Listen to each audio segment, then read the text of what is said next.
नमस्कार, मैं हूं शीतल आपके साथ और आप देख रहे हैं NOI 24। पिछली वीडियो में मैंने आपको बताया कि कैसे आप अपना क्वारंटीन डे 1 स्पेंड कर सकते हैं।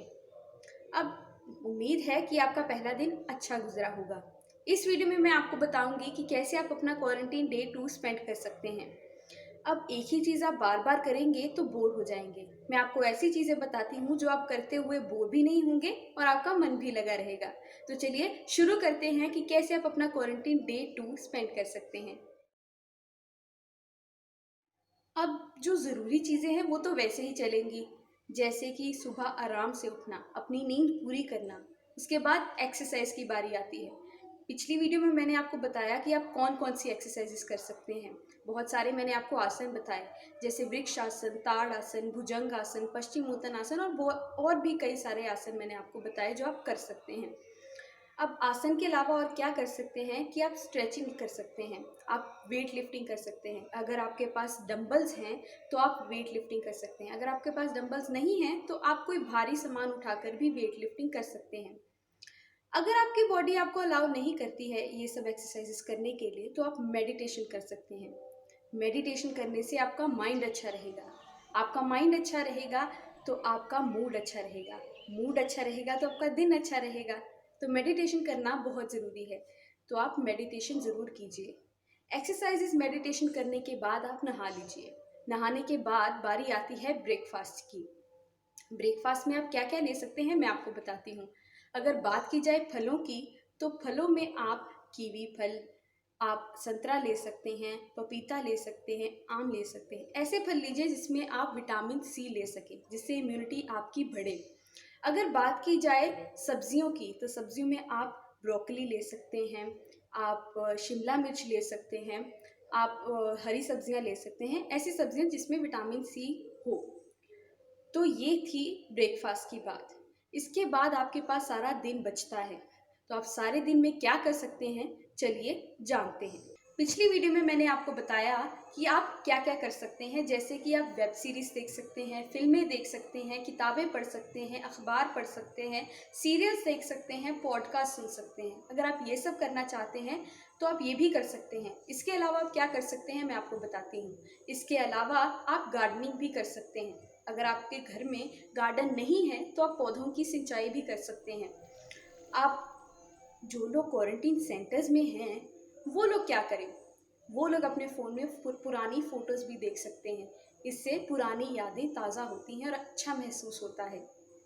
अब इसके अलावा आप कोई भाषा भी सीख सकते हैं। आप काफ़ी लंबे समय से आप कोई भाषा सीखना चाहते हैं, वो सीख नहीं पाए, तो इस समय आप सीख सकते हैं। ऐसी बहुत सारी ऐप्स हैं जो आपके लिए मददगार साबित हो सकती हैं, जैसे कि डुओलिंगो ऐप। इसमें आप अपनी भाषा सीख सकते हैं और प्रैक्टिस कर सकते हैं। अब इसके अलावा एक ज़रूरी बात है जो आपको रोज़ करनी चाहिए, वो है आपके आसपास की सफाई। अगर आप क्वारंटीन सेंटर्स में हैं तो आप अपने बेड की सफाई ज़रूर करें, और अगर आप अपने घर पर हैं तो अपने बेड के साथ साथ अपने कमरे की, और हो सके तो आप अपनी अलमीरा भी सेट कीजिए।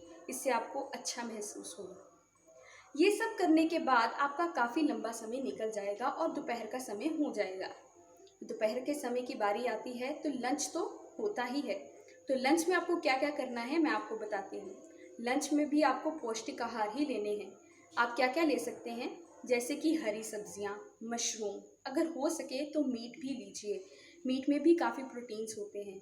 और इसके अलावा आप इसमें स्पाइसेस ज़रूर ऐड कीजिए। हो सके तो लहसुन और अदरक ऐड कीजिए। इससे इम्यूनिटी भी इंक्रीज़ होती है। अब लंच करने के बाद आप 1 डेढ़ घंटे की रेस्ट ले लीजिए। इससे आपकी बॉडी रेस्ट लेगी और आपकी इम्यूनिटी इंक्रीज होगी। अब रेस्ट करने के बाद शाम का समय तो हो ही जाएगा।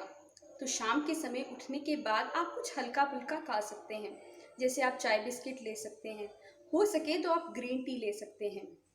अब इसके बाद आप किसी से बात ज़रूर कीजिए। सुबह से लेकर शाम तक आपने किसी से बात ही नहीं की, तो किसी से बात करना बहुत ज़रूरी है। अपने किसी चहेते दोस्त, बच्चे या घर वालों से, किसी से भी, आपको जिससे भी बात करना पसंद है उससे बात ज़रूर कीजिए।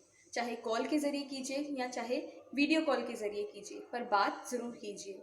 अगर आपके पास बात करने के लिए कोई नहीं है या किसी वजह की वजह से आप बात नहीं कर पा रहे हैं, तो आप अपनी बातें कहीं पे लिख भी सकते हैं।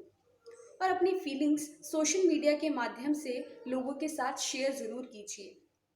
अब इसके अलावा आप गेम्स खेल सकते हैं।